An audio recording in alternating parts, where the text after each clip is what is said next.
You want to support Roland Martin Unfiltered? Be sure to join our Bring the Funk fan club. Every dollar that you give to us supports our daily digital show. There's only one daily digital show out here that keeps it black and keep it real as Roland Martin Unfiltered. Support the Roland Martin Unfiltered daily digital show by going to RolandMartinUnfiltered.com. You can make this possible. So earlier today, Trump's longtime friend Roger Stone was sentenced to 40 months in prison for lying to Congress and witness tampering. Of course, he's requesting a new trial. Debate over the recommended sentence for Stone by prosecutors and Trump's subsequent tweets complaining that his friend was being treated unfairly has raised questions over whether the White House has been meddling with the independence of the Justice Department. I don't think there's many questions. I think it's pretty clear, right? Let's talk about that with the panel. So I was pretty surprised to see the 40 months. To me, it seemed to be in line with the revised recommendations. Yes. So I'm like, is all this pummeling and bullying and extra legal intimidation that the president is engaged in, it seems to, at the end of the day, continue to have his intended effect. Yeah, and I thought, well, actually, I thought it was interesting. I read a thread on the back and forth between, you know, the U.S. attorney and the judge, Judge Jackson, and they step through it where, you know, they talk about the enhancement and they go at one point at a time. And the U.S. attorney actually wasn't even protesting the original, the initial sentencing memo. So they stepped all the way through that up into the point to where they basically got to the original 7 to 9 years that was recommended, and then all the people resigned over because of the edited memo. But then the judge still, you know, kind of had a little bit of mercy and this, that, and the other. And so she, to me, was always a little lighter on Stone, like even with him doing that you know, that Target social media post and things like that.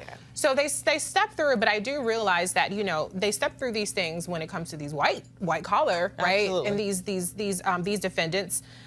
But then they always rationalize their way back down. Black men, Latino men, women, etc., we don't get that mercy and that grace. We don't get that provisions. And so that's what I think it just highlights, again, the fact that we have two separate justice systems. Absolutely. Yeah. And highlights privilege, too. And just thinking about who the Attorney General is, the top cop, William Barr. William Barr is arguably a person who is definitely championed Trump's agenda.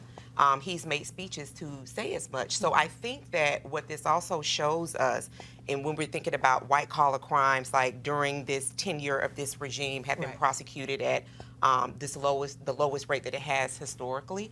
When we look at all of that and we think about criminal justice reform, and we're thinking about the First Step Act, anything that this regime does is to benefit them. When you think about the clemency, all of the people that were pardoned, and think about the number of people who inflicted harm through white-collar crime. And so they're, you know, kind of like the framing of this, or it looks like, or it could be like, hell no, this is what it is. Trump is using his bully pulpit to benefit him, his friends, and those people that fit the profile, which are largely white men, to accomplish whatever it is that he wants to accomplish. Absolutely. He's letting out all of these people who were found guilty of corruption. But I thought he was this big corruption fighter. What happened? Talking about with Ukraine? With Ukraine. I thought, you know, he wanted to fight corruption. Absolutely not. And just really lowering the bar so that people really, and just like in an authoritarian regime, understand corruption to just be a part of life. And I think that, as you pointed out with Black life, we are very much so accustomed to two justice systems, right?